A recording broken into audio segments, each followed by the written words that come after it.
have recklessly destroyed the fiscal well-being of this nation with wild spending schemes, driving up the federal operating debt to $18.5 trillion and unfunded liabilities to over $100 trillion, thereby threatening the liberty and prosperity of future generations and the survivability of this country.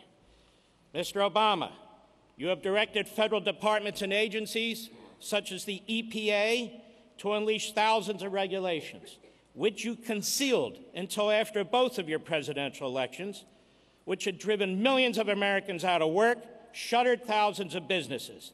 And you have pursued economic policies that have driven the median income of Americans down and forced millions of people onto food stamps, Medicaid, and disability insurance.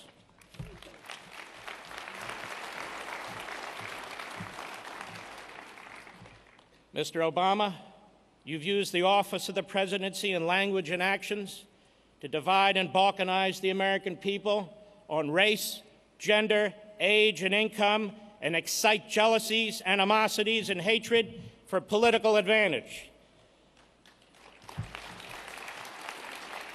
Mr. Obama, while massively increasing domestic spending, you have showed contempt in pursuit of policies which undermine our military personnel and readiness and the security of this nation.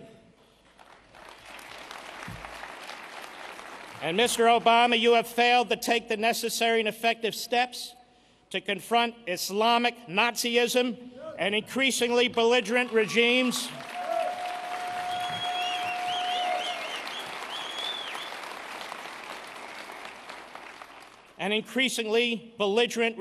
in communist China and fascist Russia.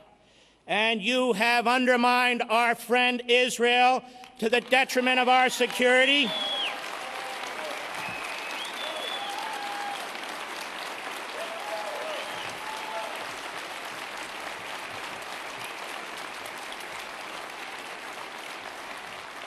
You have undermined our friend Israel while appeased our enemy in Iran. Now, there's a lot more. But my time is limited. I need a few minutes for the Republicans.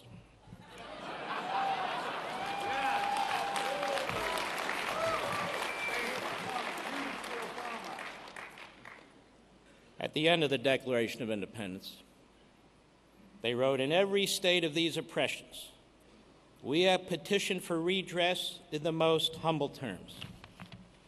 Our repeated petitions have been answered only by repeated injury. And we have voted and voted for change, to change him, to change what's going on in Washington. But unlike our founders, who had no alternatives, we do. But I'd be lying to you if I didn't tell you the hour is late. It's very late. And the Republic is slipping away. I'm not running for office. I don't have to put smiley faces on tyranny. And in the face of this growing tyranny, is it too much to ask the Republican Party, its leaders, its chairmen, its operatives, and its consultants to defend us, to defend the Constitution and the Republic?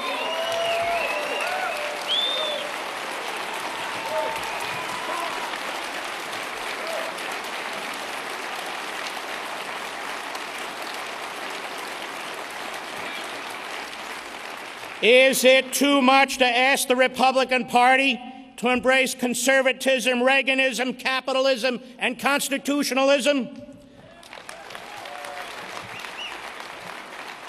Is it too much to ask the Republican Party to reject crony capitalists and the statist media?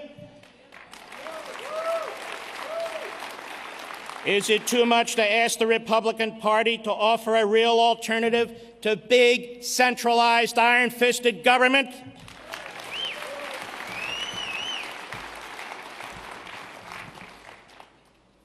It's time to remove the old bulls and bring in the patriots.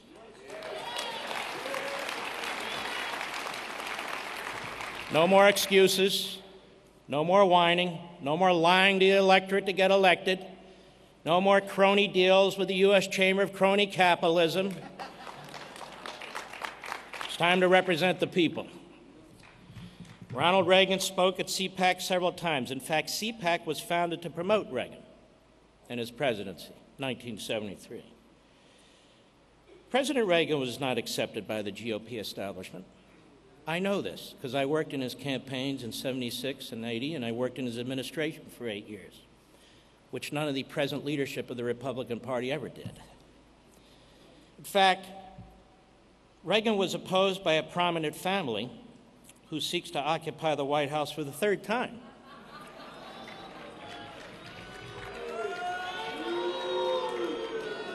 The only dynasty I like is the Duck Dynasty.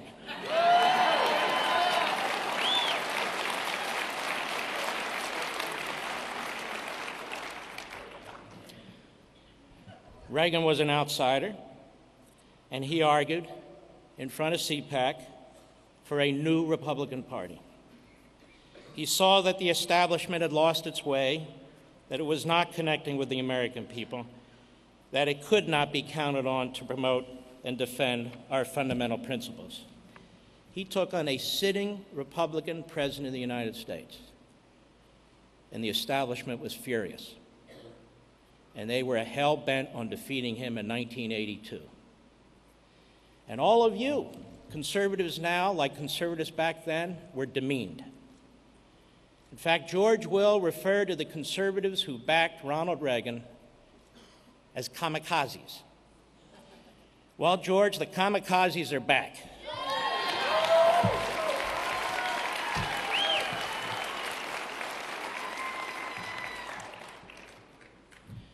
Even here, we have putative Republican presidential candidates who have massively expanded Medicaid and the federalization of local education, and that's what Common Core is about.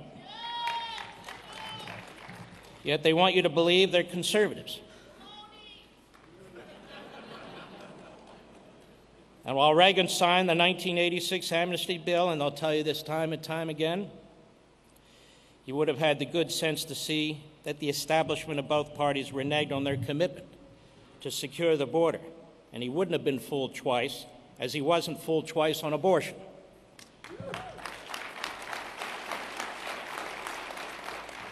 Yet we have putative Republican presidential candidates who demean the American citizen, referring to us as essentially lazy and racist, themselves rejecting the belief of American exceptionalism, insisting that the nation owes its current and future greatness, if not existence, to uninterrupted, massive waves of low-skilled and unskilled aliens from the third world.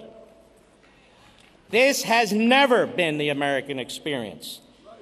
Immigration is to be managed, limited, gradual, to allow for assimilation and Americanization.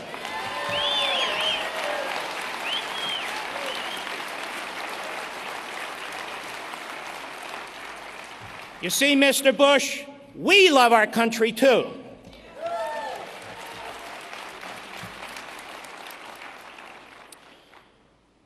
There are also those in the Republican establishment who claim to believe in smaller, limited government. Yet they vote repeatedly for omnibus spending bills, for continuing resolutions and debt ceiling increases. And when it comes to using the power of the purse to stop Obama's unconstitutional acts, or to undo such monstrosities as Obamacare, they insist that keeping every corner of the federal government open is more of a priority than defending the American people and the Constitution.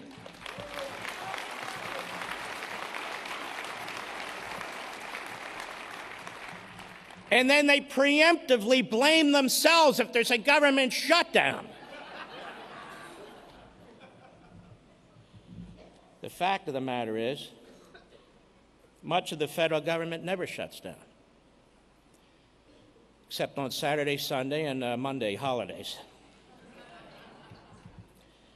But much of the federal government doesn't shut down, including the so-called non-essential parts, whether they're funded or not.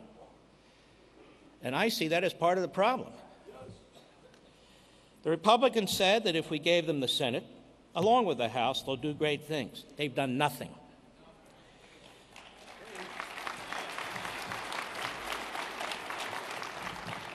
They do their fan dances. They think we're entertained by them. We're not.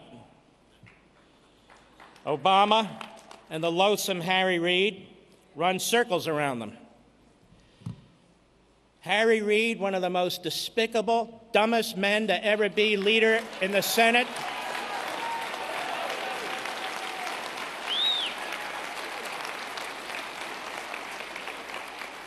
running circles around the Republicans. That's what happens when you have no principles, no strategy, and no guts. It's time for the Republican Party to reinvent itself. It's time for a new Republican Party, as Ronald Reagan said. A conservative party, a party that offers the American people and stands for individual liberty, a party that stands for family and community, a party that stands for growth, success, and opportunity, a party that stands for security, national security and border security, a party that stands for the rule of law and not the rule of men, a party that takes the Constitution, including the Bill of Rights, seriously, a party that takes our principles and message to the American people. For those of you who are 45 years old and younger, you've never had an opportunity to vote for a conservative president. You've never experienced the excitement. Well, we're here to change that. And my generation owes you the chance to elect a conservative as president and begin the long road back to republicanism and liberty.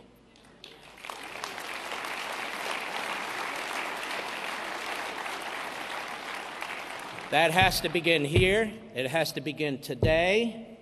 I keep hearing people say we need to unite all wings of the Republican Party. Ladies and gentlemen, we need to nominate a conservative for President of the United States, and I don't much damn care how we do it.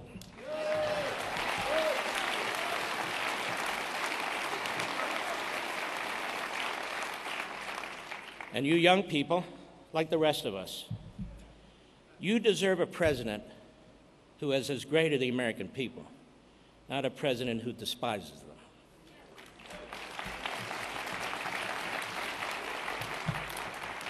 I close with 2 words. Kill ISIS. God bless you all. God bless you all. Thank you.